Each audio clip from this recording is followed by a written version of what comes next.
So, Pili, what's going on today? Are you freaking kidding me, dude? O sea, mi energía está en su máxima potencia ahora mismo porque we have an amazing freaking show for you guys. And who do we get to speak to today? Such a genius. Un músico genio increíble bajo el nombre de Draco Rosa. Y nos va a hablar de muchísimas cosas, como de la ciencia, del arte, de la música, de ser humano y espiritual, todo. Todo, de todo un poco aquí en Pili y Raúl en la música con Draco Rosa.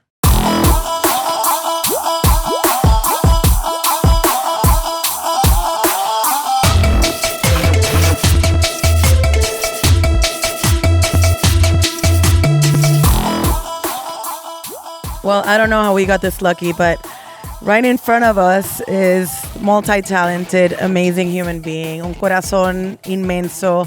Y por supuesto, boricua. I have to plug in the fact que estoy aquí surrounded by boricuas. Con nosotros Draco Rosa en Pili y Raúl en La Música. Yay! Thank you. Happy to be here. It's so nice to see you. I was telling Angela, man, Pili, man, she's been, rocking it, doing her thing for years. It's great. It's great to see you again. Thank you. Always a pleasure. I really appreciate that, especially coming from you. It's like, hi. Gracias, de verdad. Wow. You've been around for a while, man. I love the fact that you keep doing what you love and you keep bringing to the universe tu arte.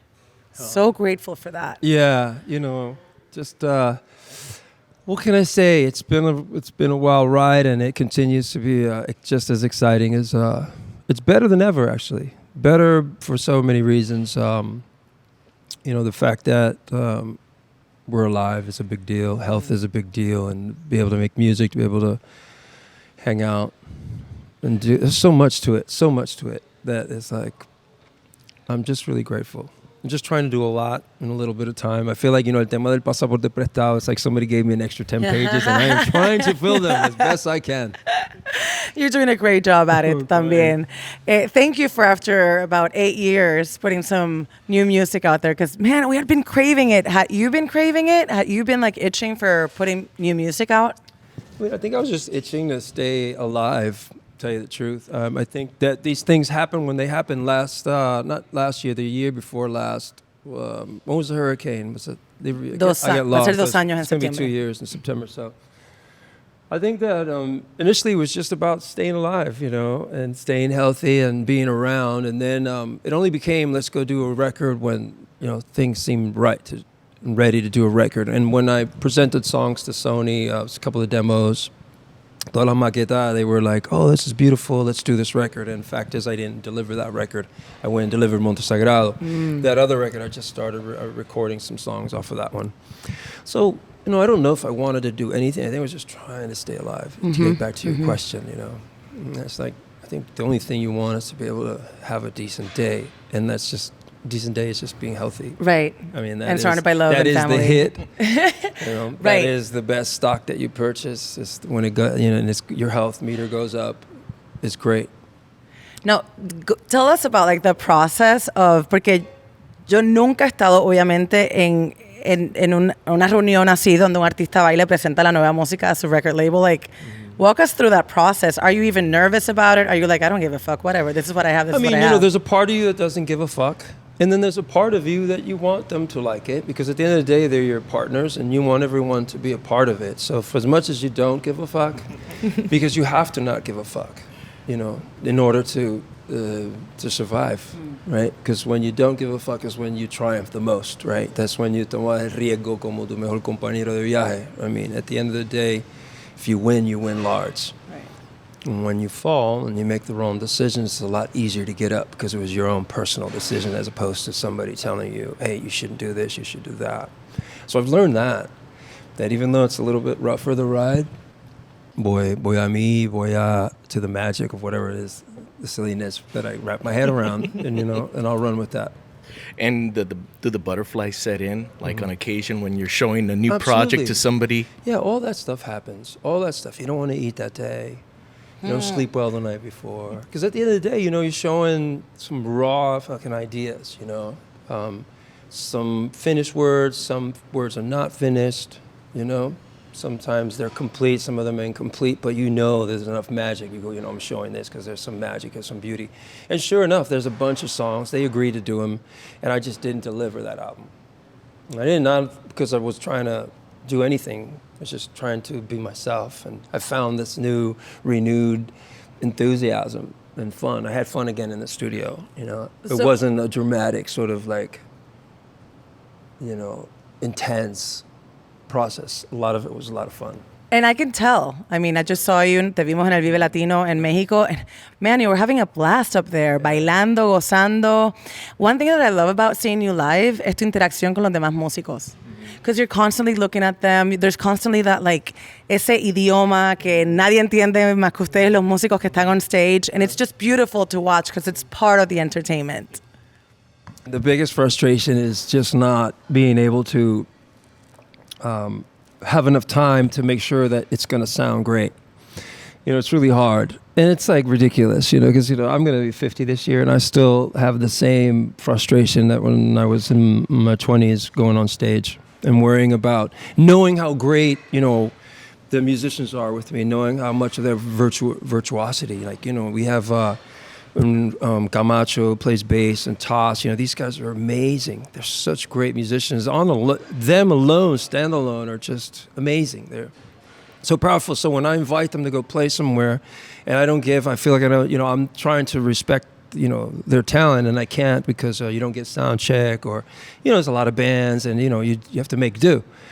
And so I get frustrated with that. You know, it breaks my heart on stage. Lo interesante, because I know that you were on stage and you were like, oh, you know, we didn't have a chance to, like, do a sound check. But as the audience, we don't, you know, like, that doesn't even face us. Yeah, you know, and I understand that. You know, my wife has told me that much. Oh, nobody cares. You know, show must go on. Nobody's noticing that. Nobody's noticing that. But, you know, it doesn't matter. Like, you know, already the idea of music has become such a...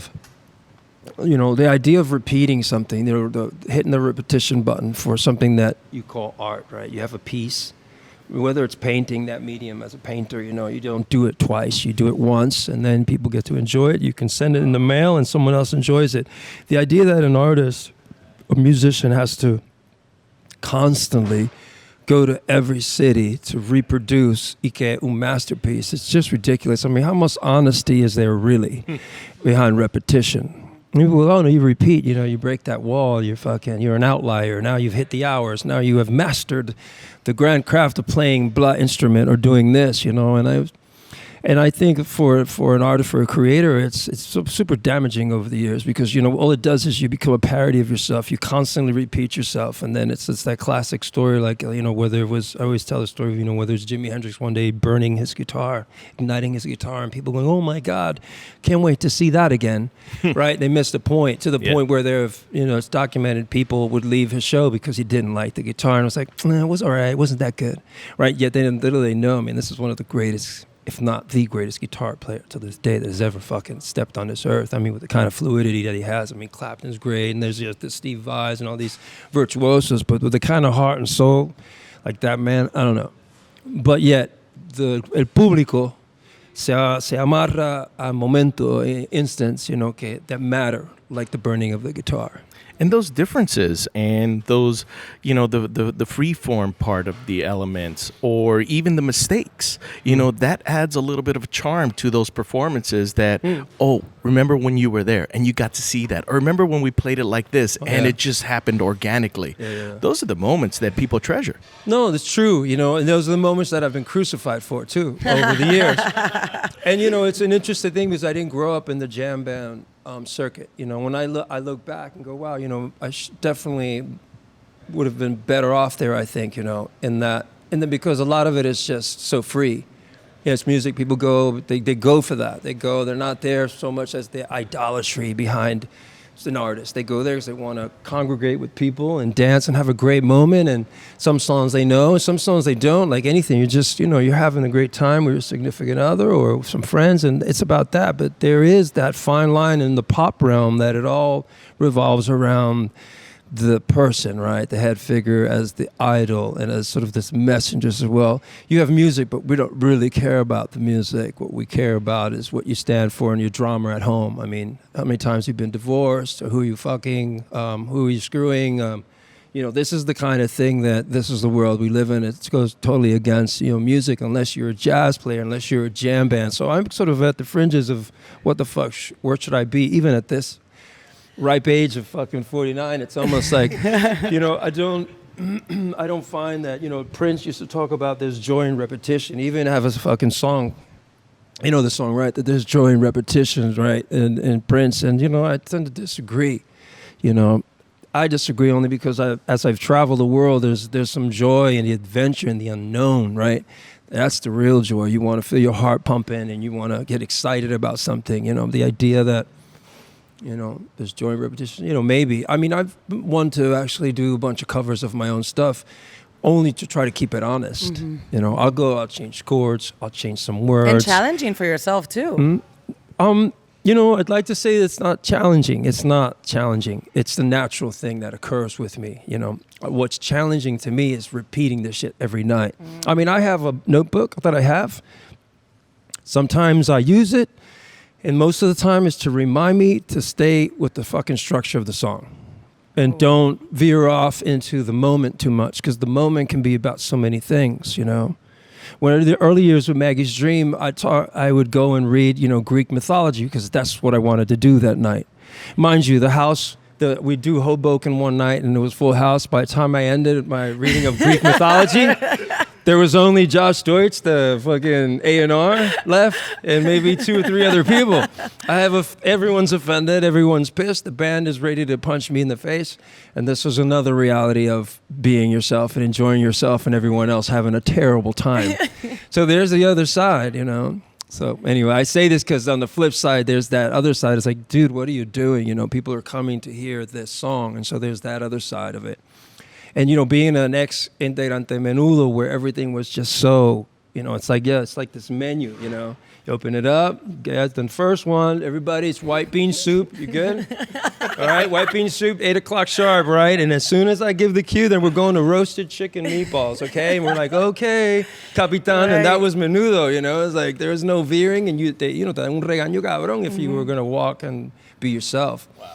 And so the other extreme is you're out of that. And so, of course, you're like, I just want to do what I want to do. You want to go as left field as possible. But then I didn't, because within the whole thing, I stayed inside, I went outside. It was like this relationship of like trying to appease the easy, sort of normal, obvious way to walk, which was let's walk the path of any ex-Menudo and reap the benefits.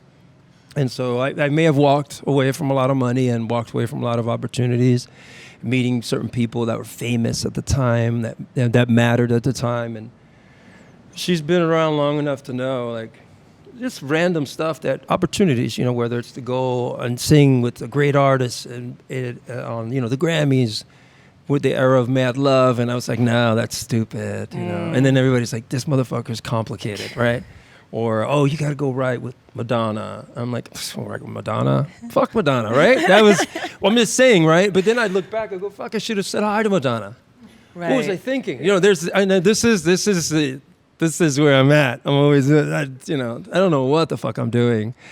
Except I know certain things excite me. And now, today is what I'm most excited about. I was just at the Game Developers Conference in San Francisco. I saw that on your Instagram, right? Yeah. And I bring that up because I went with my eldest son, who's helped out with, he's been working with us forever. He's done... video, by the way. Yeah, the boys, walking with the boys. I mean, between Angelo Tonight, Redamo with Tu Lado Oscuro, and then Revel kind of in everything, right? Because he's from, the coffee bag, cannabis brand, to the 2 vinyl releases of Vagabundo 22, Monte Sagrado, and the animation. So everyone's working together. And that to me is just awesome. That it's not that is the prize, right? I mean, there's no bigger prize. Obviously, you can win something, but nothing tops the process.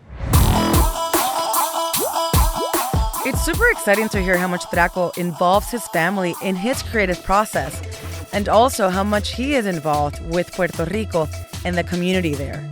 And he applies the same ideas to connect with his fan base around the world and consistently maintain the quality and high standards of his work. How can we connect with fans more? I'm not buying the idea that, and I find it archaic, that we got to, bounce around these little venues. We're ill-represented most of the time, any musician.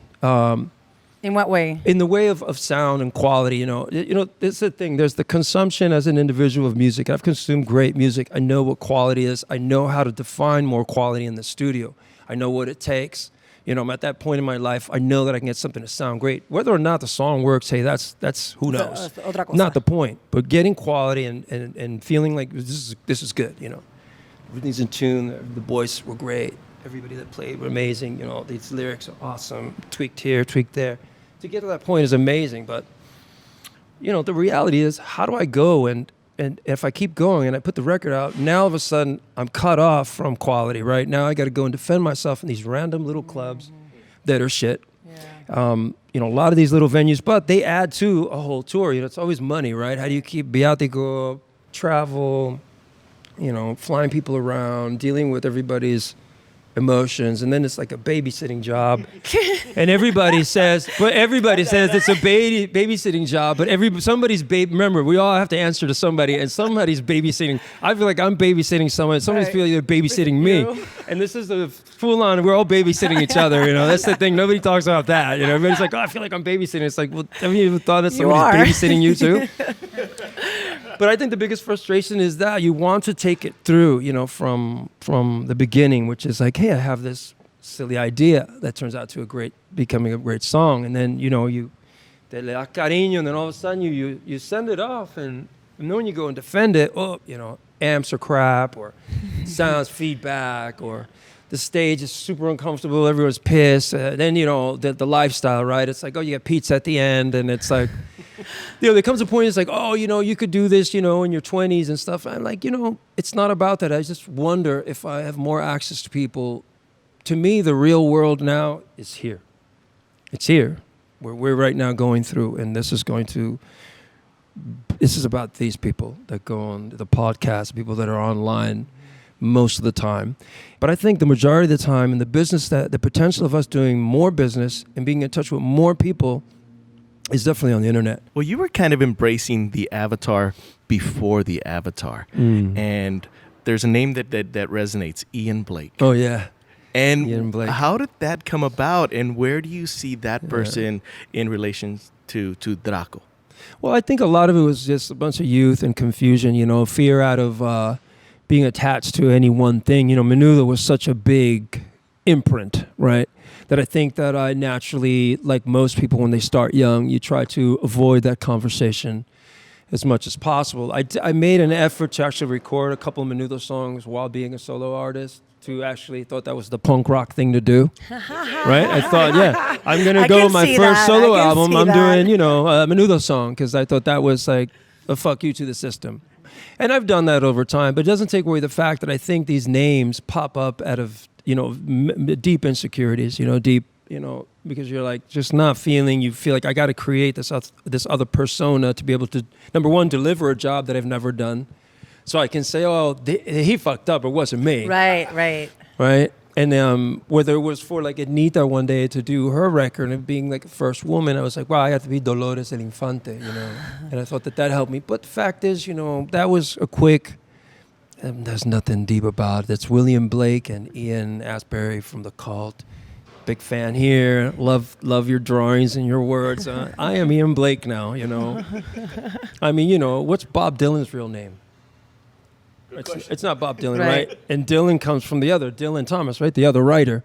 I think in any which way, people have always tried to hide by some avatar. Because there's only so much of your personal life you do want to give out.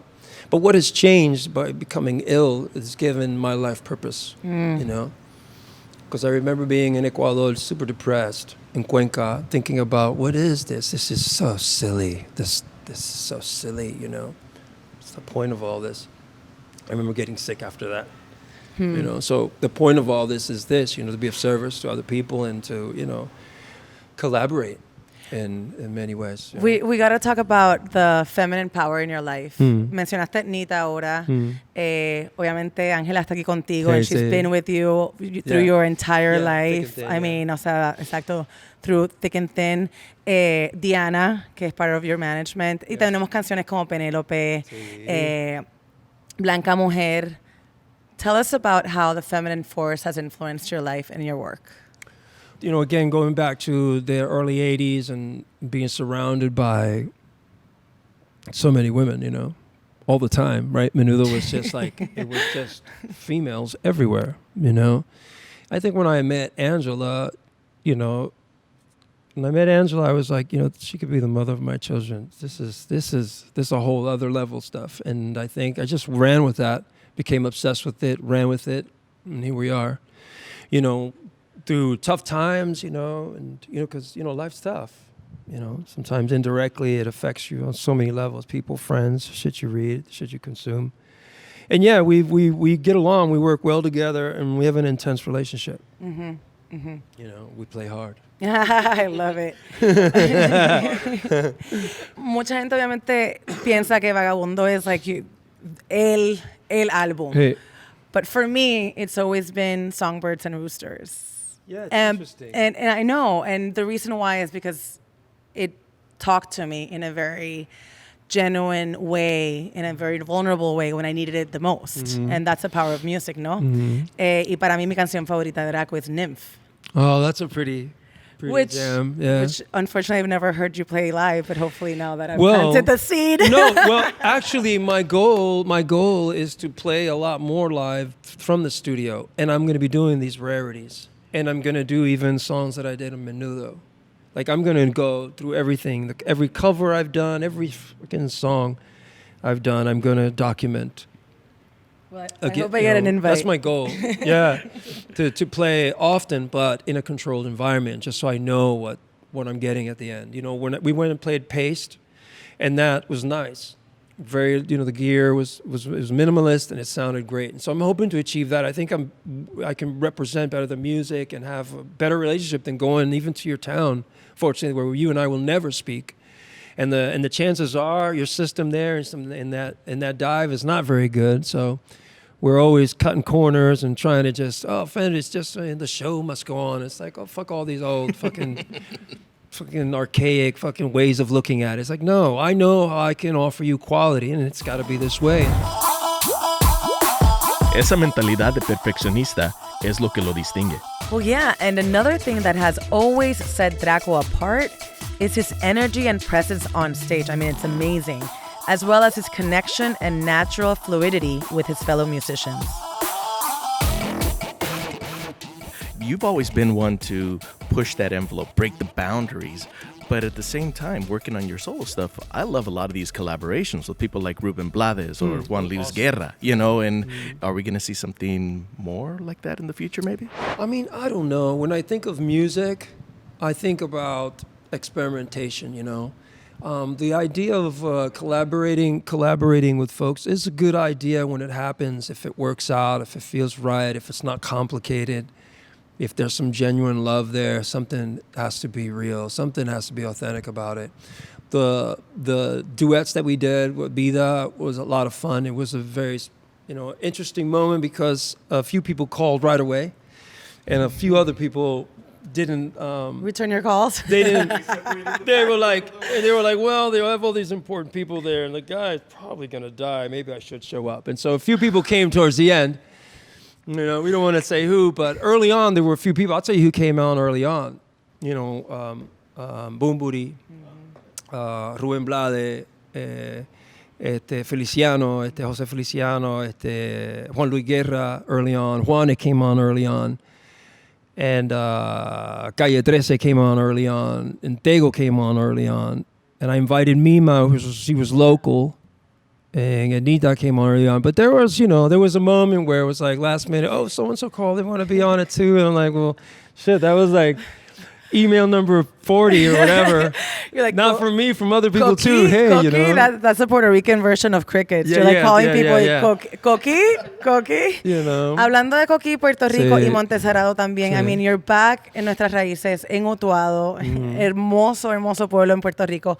¿Qué te ha dado estar de regreso a Puerto Rico en la naturaleza, en like actual earth? Porque tienes tu propio café también. See, I mean, you know, I tell you the truth, I think what I've figured out is I love the Caribbean because I was thinking, you know, there's always so much turmoil there, politics. I mean, the world is a bit in disarray, but locally in Puerto Rico, it's a colony. Everything's really silly. The politicians, there's a lot of silliness infantil, no? So muchas cosas infantil. El sistema también the lawyers, you know, it's all the same thing, you know. It's like... It just breaks my heart. It's a really heartbreaker. It's silly because you have a lot of people going, well, does it have to be this way? No, but, you know, we're on this tether of the United States.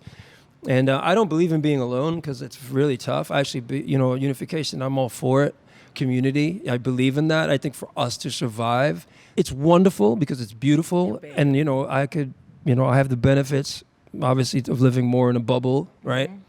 You know, because of being home and that sort of thing. But, you know, I try to keep everything alive at the finca. We have employees there. We provide services to the community, and that's very satisfying. And now with the coffee and the foundation, so everything's really making sense now. Pero no quita que, you know, there are powers that be to the right, even locally, that, you know, don't like guys like me, whether it's the coffee mafia or, you know, the cannabis mafia now. And it's like, you know, it's just one of those things you go, oh, this is an awful reality. And so even more so, you want to just get deeper and deeper into your own little domain and kind of live off of there and actually set your own set of rules within that domain. Keep everyone else out. I want to go back a little to the songs that you were, like, you had mentioned that con Montserrat originalmente fuiste a donde Sony con una serie de canciones que are ended not up on not, that record, yeah. What happens to those songs that you've written all throughout your life? Están como en un baúl de recuerdos. Hay como un little like cemetery for your like songs that are well, that I hope didn't they're not make in the it. cemetery, but yeah. You know, a lot of it is it's interesting you ask that. You know, sometimes they get lost. I have this one song that I've been looking for the lyrics that I had. I did it really. I remember it was a morning at the finca. I was working. I went to go see my friend who's at the studio, and the piano was out of tune. Un rinoceronte or algo, super beautiful piano piece that I did the night before when I was alone at the casona, and I went to the studio, and I was like, oh, we'll do it later, right? So that later became I lost the song. I have some scribbles on a piece of paper. It's really nice, and I don't remember the chords. And I think that happens often. Or on the flip side, you have a song like Dentro de Ti off the new album, which, you know, el coro comes from another song that I had several years ago, and that song was based on a Edgar Allan poem. And you know, I'll go and rework some ideas, keep some melodies, keep some basic thoughts, and kind of rethink it. You know, I mean, you know, it's a process. You know, I collaborate. There's things that I do alone. There's things that I collaborate with other writers who've been, you know, my personal fucking, you know, awesome spine to a lot of the stuff that I've done. You know. So it's a process. You never know. And I do go a esa valija, not to the cemetery, but I like to look at a little chest, an imaginary chest that you go into, and you look for stuff. And I go, oh, man, God, that chorus. And then you get the guitar, and you're like, oh, yeah, this is going to sit well. Maybe I'll just drop this a little bit. And it's very exciting because it's not because you don't have ideas. It's just sometimes you're supposed to pay attention to these other ideas that are there waiting years later to be a part of today. But you never go back to them and you're like, oh, maybe I'll revisit this, or I like this phrase from this song. Maybe I'll start a new song based on that phrase from that other song. It's all good, right? Everything is a possibility. Claro. All of it is a part of, you know, there's no one thing. I always say like, oh, where do you like to go when you go write? It's like, wherever. You know, I think most of the Vagabundo was born in our apartment in the bathroom on San Vicente. You know, most of that stuff that I started was there.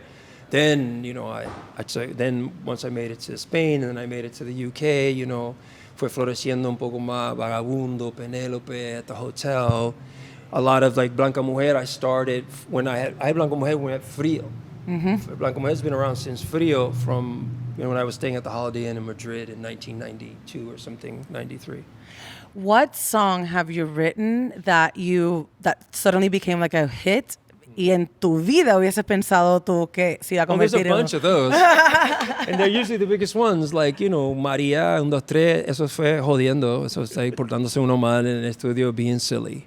Other silly songs that we were just being silly, La Bomba, Muévete Mamita, I was just being silly. I was being like, no one's ever going to know, let's be silly, right? That's when you're your silliest and most private, you're somewhere, you don't give a shit, you're like being silly, and then all of a sudden, it sticks in your head, you go, man, that shit we were goofing off on yesterday. That's pretty catchy. Right? And it's like, or whatever, 2 days later, you're like, man, we have nothing, but that dumb little noodle of a thing, and those are the gems. Those are the spontaneous ones. Yeah, those yeah, are the ones that kick in where, and a song comes together in like 15, 20 minutes, as opposed to like just racking your brain. Okay, or is it going to be a G chord, a D chord, an E chord, and you're going back and forth over and over and over again, and you're sitting there for months trying to, for these 2-3 minutes. But then it's that one song that it's like 20 minutes and it's a hit. Yeah, it's amazing. I mean, I was on a flight from LA to New York with Desmond Child. And I don't remember what day we flew. We wrote the entire song of A Cup of Life on the flight, right? And so when we made it to Miami, it was, the shit went down so fast. I don't know if it was Friday or Saturday. All I know is I went straight to the studio and put together some beats and put together some chords and put together. And Desmond comes in, he's like, holy shit, man, this is fucking sounding great. And I remember we wrapped it all up, and I don't know if it was Monday or Tuesday, I took a flight to Spain there was FIFA, there was a meeting or something, and I remember this long fucking conference room with the table for like hundreds of people, because it was the longest conference room I've ever been. Highest floor, 2 people came in. We pressed play, I did my fucking dance, and fucking enthusiasm dance on why this shit is fucking awesome, and the rest is history, Wow. And I sang all the roughs, all the thing. We presented a demo, and they loved it. And so things like that do happen. But on the flip side, there's songs like Como Me Acuerdo that I have, that I love that song. And that song, nace just before September 11th, 2001, before the towers. We were here in town, just down the street over here at Phantom Box. And the night before, September 11th, it was the studio was full of Spaniards. Everyone from the Joaquin Cortez camp, because he was going to be on the Grammys that year, right before, and that was the night before. I had the biggest crush on him. That's just a little side note. I had a little crush con Joaquin crush? Cortez. Did you let him know? No, I should have though. But anyways, Okay. Yeah, that guy. Yes, there you go. So they were hanging out there. Por favor. Yeah, they were hanging out, and my friend was like, yeah, they'd like to hang out. They wanted to smoke a little, drink a little. I was like, yeah, perfect.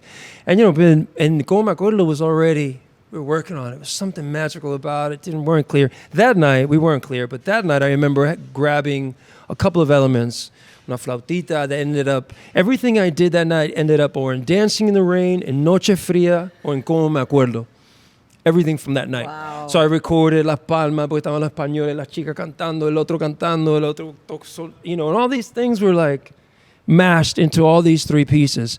But getting back to what we were talking about, sometimes, songs are very quick, and sometimes it's a 6-month ordeal because you're just wrapped. There's something about it that you just can't stop thinking about it. So there's that side. And sometimes the same song can be a completely different song. Y La Vida Loca, I've seen it performed by Ricky Martin, and I've seen it performed by you in El Choliseo. And it was like a totally different song. I was like, es que yo ni sabía lo que estaba escuchando. Hasta que de repente I'm like, wait, I know these lyrics. Yeah. I'm like, fuck, estoy cantando La Vida Loca. It's funny because when I put that together, Desmond's great because we work together. We'll sit on a kind of desk, I'll have a guitar. Desmond will be over there. We both have libretas, and we go back and forth with some ideas. And Desmond's great to give you space. I remember when we did La Vida Loca, and I'm when I'm fucking doing my lead, demo, and I'm thinking of, Jim Morrison the whole time. Upside, inside out. I'm thinking Morrison all the way. I remember Desmond coming in and going, fuck.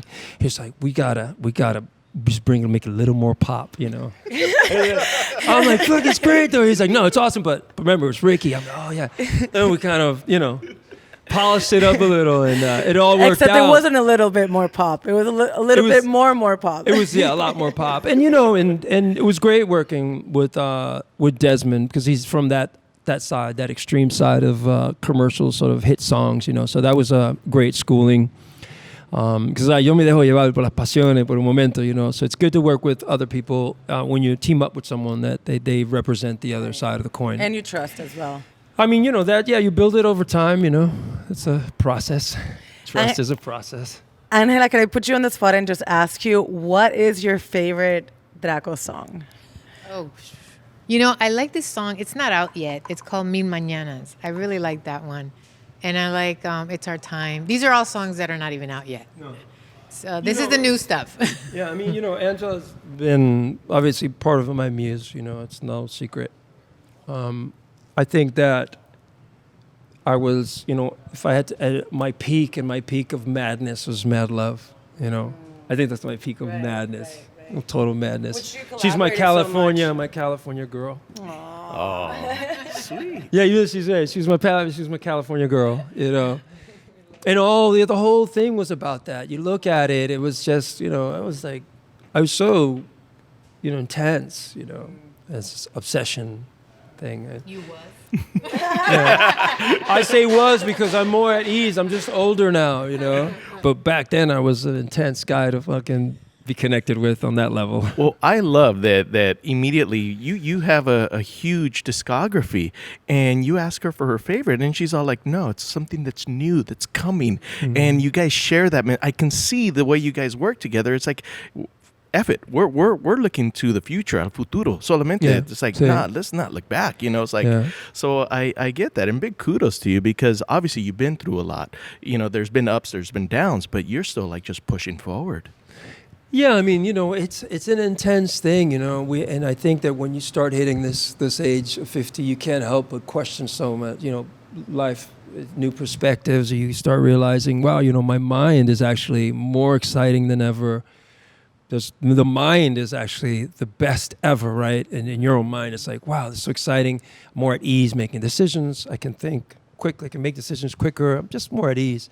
But just a lot of your body and other things start becoming part of the reality of what the dealio is, really. It's not, you see all these sci-fi movies, how, it's all about the extraction of this part and part of the spine and to pop it in some kind of, it's a cyborg, get the Boston Dynamics behind it. Help me out so I can, live forever. And it's a heartbreaker when I've met people much, much older than me. And when I speak to them, it's fascinating, right? You look at them and you go, holy shit, what's holding you up? Right? But the vibrancy and the ideas, and it's a shame. You go, wow, just when, some people really come into their groove, later on in life. Lastly, now that you mentioned live forever, if you had that choice, would you want to live forever? If I have the choice to live forever, fuck yeah. Yeah? Yeah, absolutely. I got all these great ideas. And I know a lot of people with a bunch of ideas. And so, yeah, forever is a good thing. You bet. Several careers, several lifetimes. Absolutely. I feel like you've already done that in this lifetime, which is fucking amazing. Yeah. Several careers, several lives. I mean, it may seem like that, and I think that, these last 8-9 years have been rough. And I think, I survived that because of friends, I mean, let's be clear. Like, the Vida album is not something I came up with. That was Angelo Medina bringing that up. So what I'm saying, we always, I can't do any of this stuff alone, I've been fortunate enough since day one to be surrounded by some interesting people. And that I've fracasado, absolutely, that I've fucked up a bunch of times. But I've always had somebody, something, some fuerza protegiéndome and telling me, hey, habla con fulano o fulana, and this is where you're supposed to be. Pues ahora que te tengo de frente y te miro a los ojos, te digo gracias a ti for everything you have given us, for your art, for your creativity, for your lucha por la vida. You're such an inspiration, and we love you. Thanks. Gracias. Thank you for your time. You got it. Time. Really appreciate this. Angela, thank you for that. I know I put you on the spot You're right welcome. there. No, anytime. Ooh, ah. Tell me, ooh, ah. Ooh, ah.